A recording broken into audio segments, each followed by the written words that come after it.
Doctor तुषार गुजर, महाराष्ट्राच्या मलखांब टीमचा मी coach आहेत आणि अमित बेडसे सर जे मार्गदर्शक आहेत. महाराष्ट्राला मलखांबाची अतिशय दीर्घ परंपरा आहे.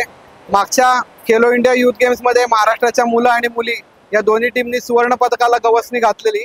त्याचप्रमाणे यावर्षी देखील बिहार येथे होणाऱ्या खेलो इंडिया युथ गेम्समध्ये महाराष्ट्राला सुवर्ण पदकाची अपेक्षा आहे आणि मलखांब हा खेळामध्ये जास्तीत जास्त पदकं मिळून महाराष्ट्राचा आपला जो चमू आहे त्याला सर्वसाधारण विजेतेपदासाठी आमचा प्रयत्न असणार आहे. नमस्कार, मी अमित बेडसे, महाराष्ट्र मल्लखांब संघाचा व्यवस्थापक आहे.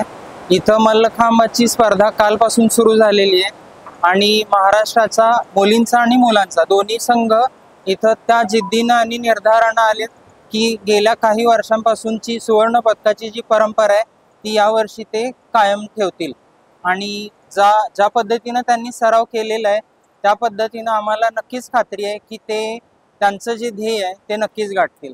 धन्यवाद.